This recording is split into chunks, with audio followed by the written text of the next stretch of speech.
Hello and welcome to Ewe Sew You. My name's Zoe and this is my channel all about the crafty bits and pieces I get up to. I knit, I sew, I spin on a drop spindle, I dabble in weaving from time to time, and anything else that takes my crafty fancy. This week we're talking about what I've been working on in October. So grab a brew, put your feet up and let's get started.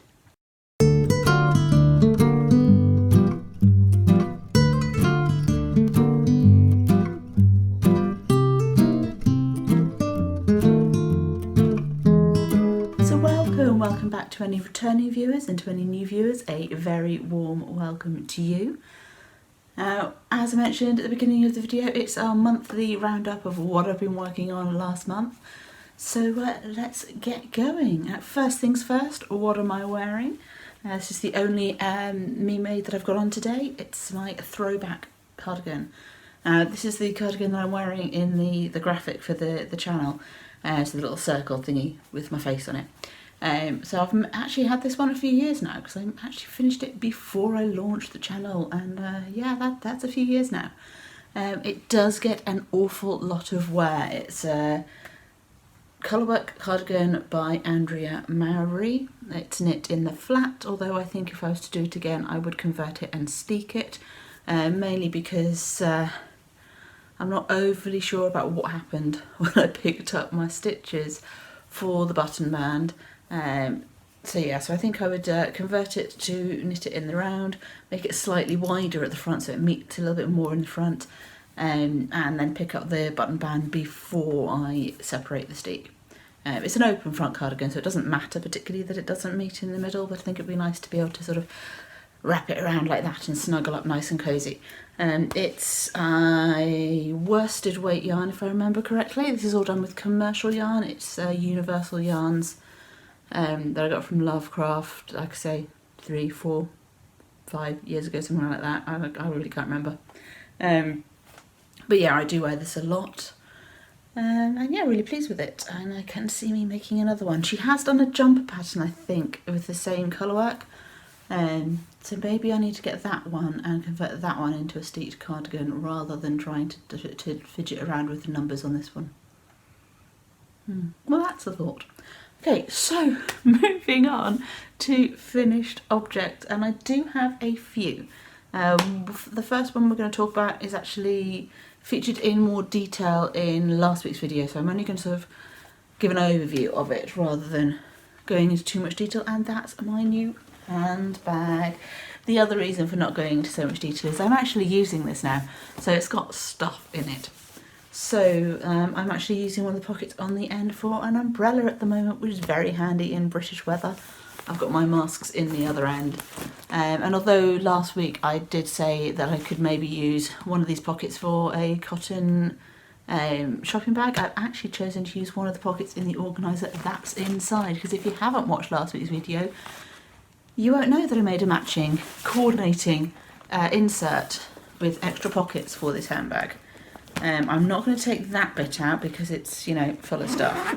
But I am going to unzip and get out my purse, because as well as making the Annette handbags, the satchel size handbag, and the insert using the cork fabric from Minerva, so yeah, sponsored Minerva fabric, because they send it to me for free to make stuff and post on their website. But I also made a coordinating necessary clutch wallet with the wrist strap. So got this lovely butterfly clasp, because when you've not done a twist lock clasp before, of course you do the fancy tricky one first.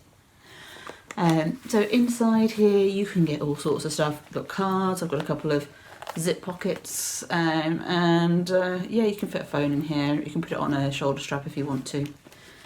So yeah, many needles were sacrificed in the making of this handbag purse combination. But I am really glad that I did it. Its first outing was over to Nottingham. First time over to Nottingham since we moved up to Lincolnshire. Although Nottingham is the next county over, it is my nearest city, big shopping centre place. So we popped over there. We're also not far from Lincoln, but that's not got as much stuff. So one thing I have noticed from using it this week is the cork strap has folded a bit. I didn't have enough of the vinyl-y, faux leather, blue stuff to do the shoulder strap in that, or I would have done. That would be a bit more sturdy than the cork on its own. So what I'm going to do at some point is actually measure out the bit that's folding and make a rectangle of the cork and use some of the heavyweight interfacing that you use in the base of the bag just to reinforce the strap until I can replace it with another one. Because when I intend to make the larger size bag at some point, I do have some of the cork left over, and when I make that I'm going to do the double-sided straps. So the contrast on one side and the cork on the other, when I find a contrast. So if I get a blue contrast, I'm thinking I can make a second strap and replace this strap with a more sturdy one. So just bear that in mind if you're using cork, that it's not ideal for on its own for straps without some form of reinforcement or interfacing or something. So that's my first, most involved sewing finished object that I've made like ever. That's my first finished object for this week, and it's not my only big finished object, but we'll get on to the big one in a minute. Do you remember for the past few months I've been working slowly, ever so slowly, on a pair of spiral socks? I got them finished at the beginning of October. They're on sock blockers at the moment, but they really don't need to be, so they'll be coming off as soon as I finish filming. They fit nicely, they're comfy, they're cosy, they look pretty. Pattern's boring to knit, or at least I found it boring to knit. It's not that it's not like it's too simple. It does have a little bit of detail to it, but that's kind of the problem. It's not simple enough to be able to do it in front of the TV, and it's not complicated enough to entertain me when I'm not watching the TV. So yeah, it just didn't quite float my boat in terms of the process of knitting it, but the socks themselves are lovely. So definitely a product knit. I don't think I'll be doing them again because I didn't enjoy the process, but I do like the finished object. So there's those. This yarn is a sock set I got for Christmas a couple of years ago from my dad and my stepmum. It's from Wool is the Answer. They send out their yarn caked up for you. So there's that. Okay, so if you are working on the Shawlography Stephen West Mystery Knit Along and you don't want to see the finished shawl because you're not there yet, this is your spoiler alert. Jump ahead to the timestamp on the screen. For everybody else, once they're gone, I'm just going to give a bit of waffle so give them a chance to click on. Once they're gone, I will show you my finished Shawlography. You ready? Are they gone? You sure? They're not there? Okay. So, my Shawlography. I decided to do the MCAL this year. I have knitted one Stephen West shawl before, which was the Winter Lights Hybrid Knit Along shawl last year, so obviously I saw that beforehand. This is my second West Knits project. I decided to do the Mystery Knit Along because my house gets really cold in the winter.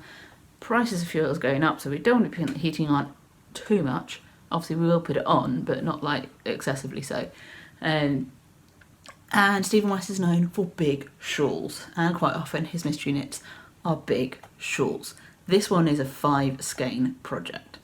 So I thought, I've got 3 or 4 skeins that could work together for that, which means I only need to buy 1 or 2. I bought 2 in the end. They're all commercial yarn. They are all Cascade Heritage sock yarn, 4 in the solids and 1 in the wave, so they're like bob pulled variation. And I do actually have quite a lot of yarn left. I might actually weigh that later and put on the screen how much yarn I have left over for those of you that are thinking about whether or not you want to knit it. There's certainly enough for another project to coordinate. So it was a 4 clue shawl.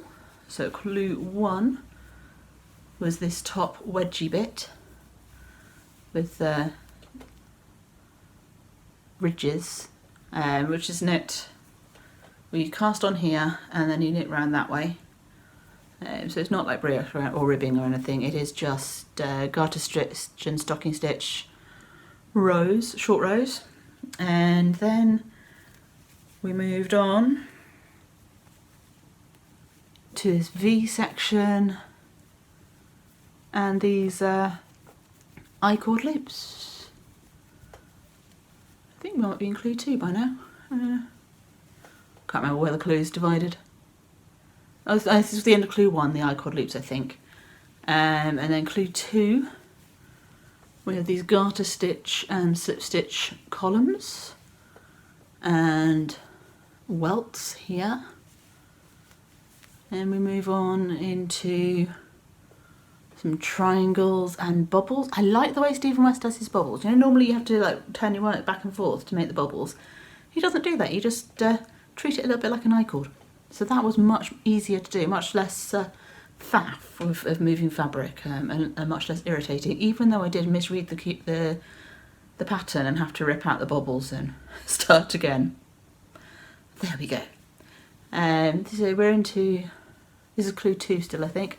Then we have these wedges on the side. There aren't actually 2 colours in here, but my colours are quite similar in value for that section. So you have ridgy rows there, garter stitch, stocking stitch rows. The next section, clue 3, is section 10 and 11, I think. So you had the option of either brioche or a striped mesh, so I chose to do the brioche because winter, I didn't really want more holes in.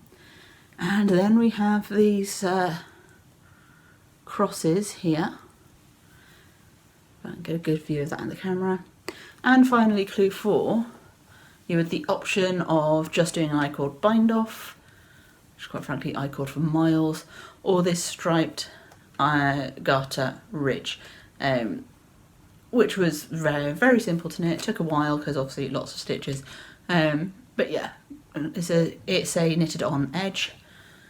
You start at this end with a little mitered corner and work all the way across, and then I-cord bind off up here. So the border doesn't, it's not symmetrical on the border.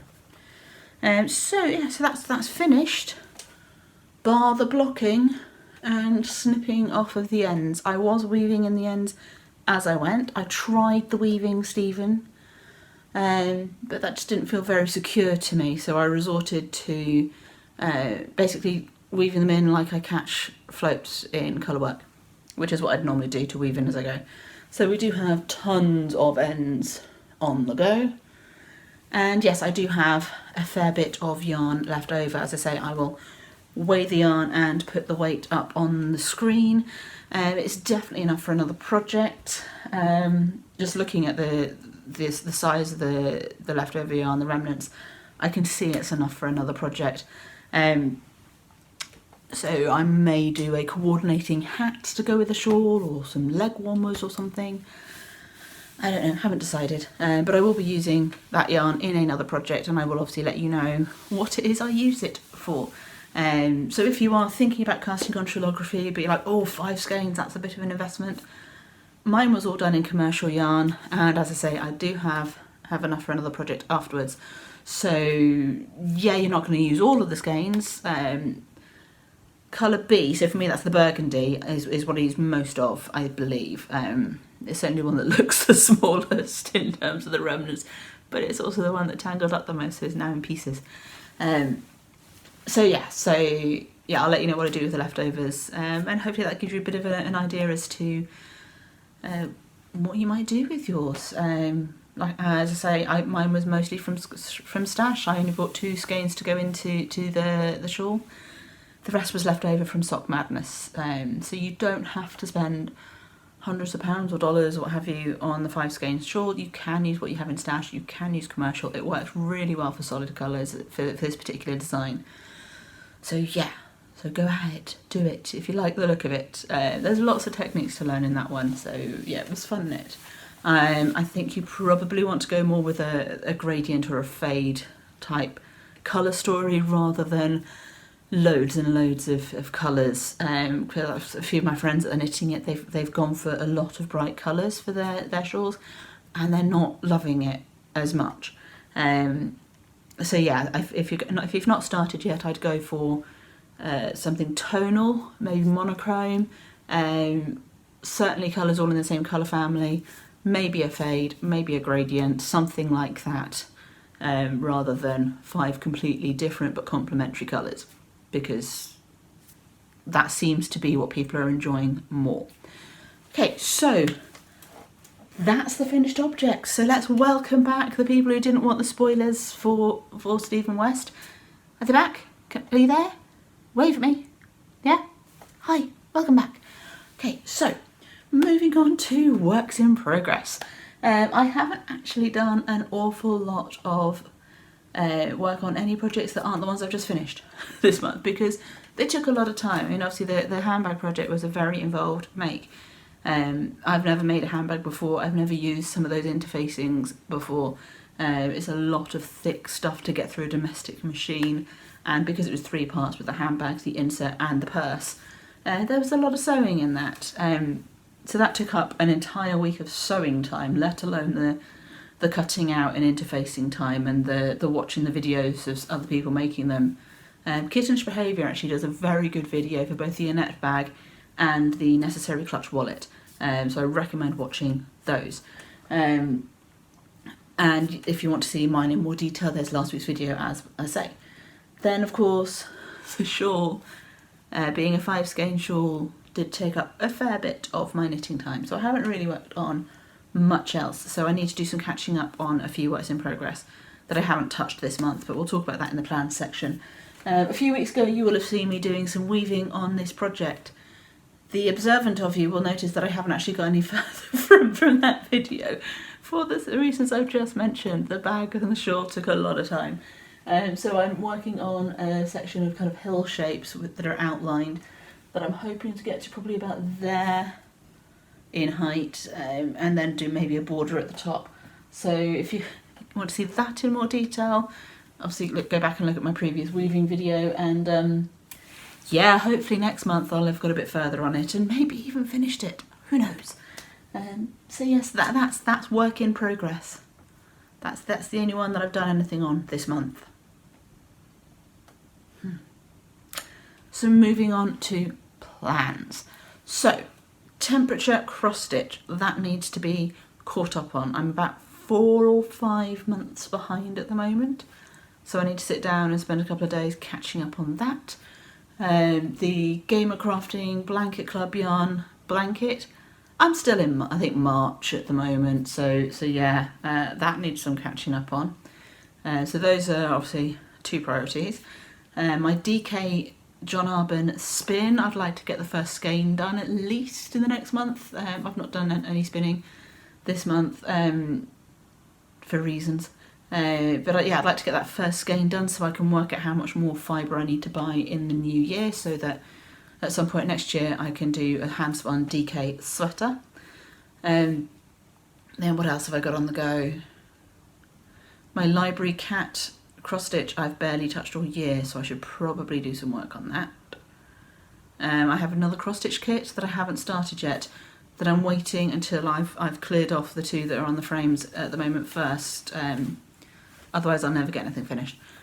My Argyle plaid sweater design, I would like to have that finished by the end of the year, but I don't think that's going to happen. I need to get some more yarn for it, because as I have mentioned before, I underestimated how much yarn I was going to need for it.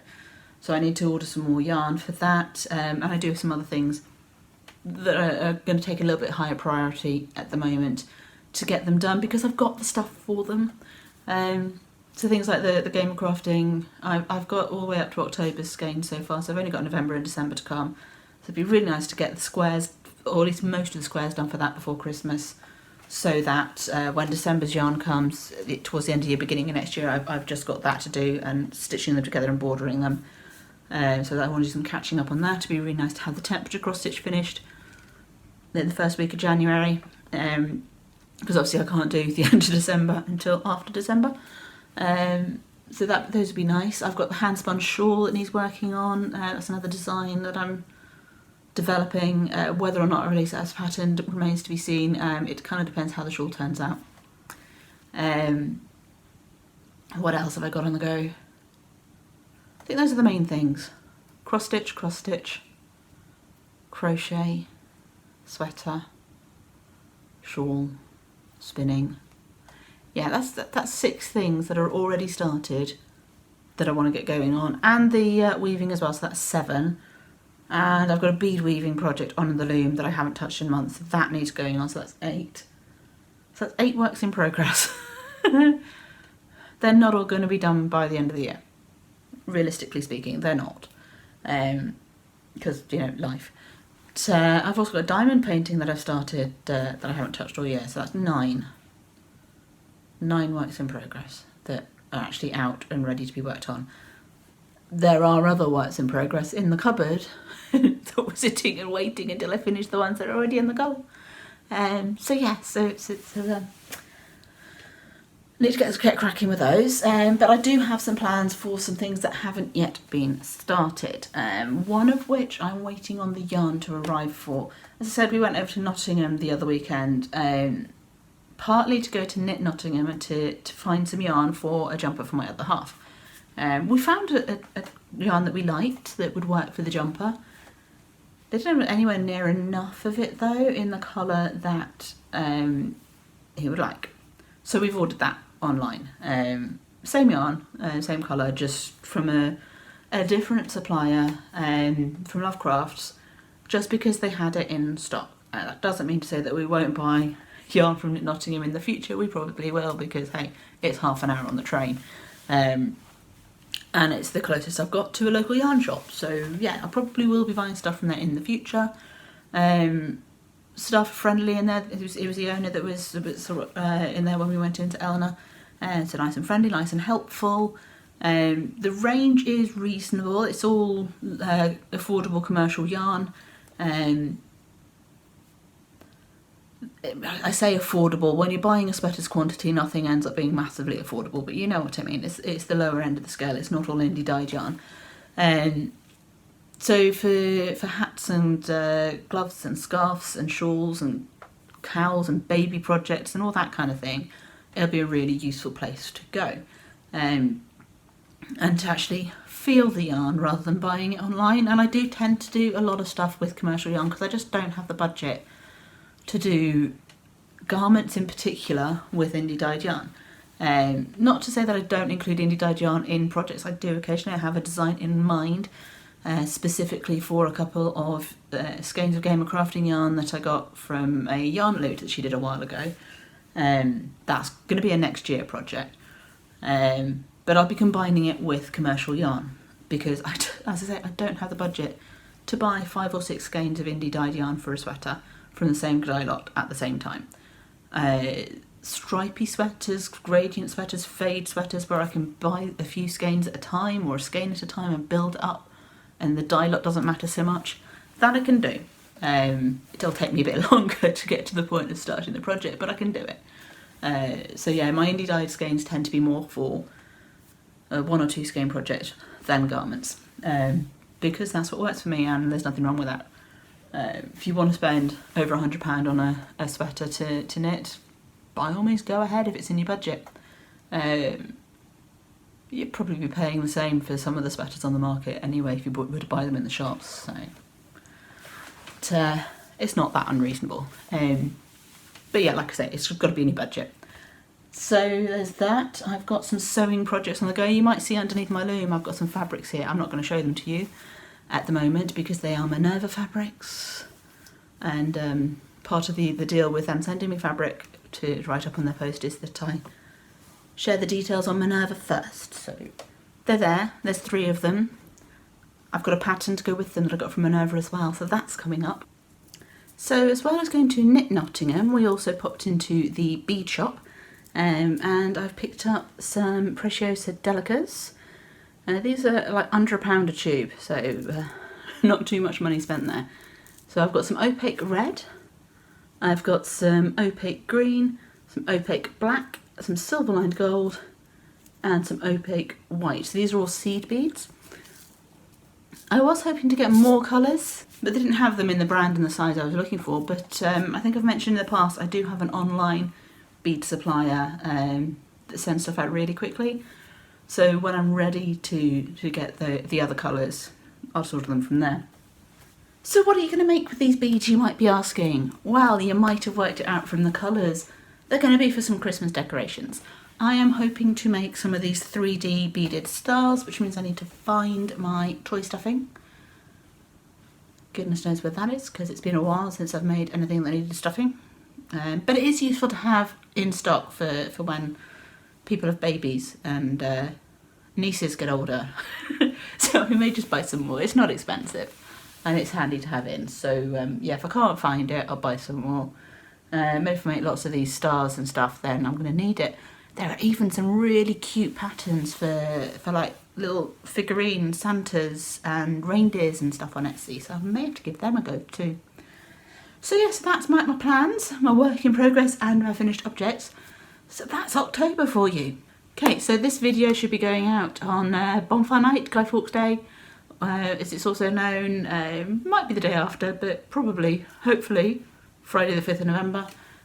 So for those of you that are not in the UK, Guy Fawkes Night is when we celebrate somebody failing to blow up the Houses of Parliament by lighting fires and setting off small explosives. Yeah, we're weird. If you want to know more about why we do such a strange thing, I will recommend reading the past, where Dr. Cat does lots of history videos, and she's done a really good one on the Guy Fawkes treason plot thing. In a nutshell, Guy Fawkes was essentially a hired hand. He wasn't the ringleader. That, I believe, was somebody called Catesby, but Dr. Cat will have a more confident answer on that. So there's a whole group of people who wanted to overthrow Parliament because of Catholic Protestant stuff. And Guy Fawkes was the guy they had left underneath the Houses of Parliament, dealing with all the gunpowder and stuff. And it was going to be his job to light the fuse, essentially. So he's the one that we remember. The whole gang was executed. Back in the day, we hung, drew and quartered traitors, so that was a pleasant way to die. But essentially we remember it by, as I say, lighting bonfires and setting off small explosives and throwing a replica of Guy Fawkes onto the fire. For a country that doesn't have the death penalty, it seems a little bit barbaric, but there we go. So happy bonfire night, enjoy your fireworks and your toffee apples, and if you don't celebrate, by all means have a toffee apple. Some of you may well be celebrating Diwali as well, because that's at the same time this year as bonfire night. So yeah, enjoy the festivities there and all the lovely sweets and fireworks and festival lights that goes with that. And I will see you in my next video. I aim to put a video up every weekend. Once a month it's a roundup video like this one, talking about what I've been doing in the previous month. And in between times it's sometimes more project based or skills based, or just me waffling at the camera. And yeah, if you want more of my company, do all the stuff down there that the YouTubers tell you to do. And also have a little look at some other videos which I believe appear on this side of the screen. I'll look really daft if they're on that side, but I think they're on this side. And I will see you next week. But until then, happy crafting and bye-bye for now.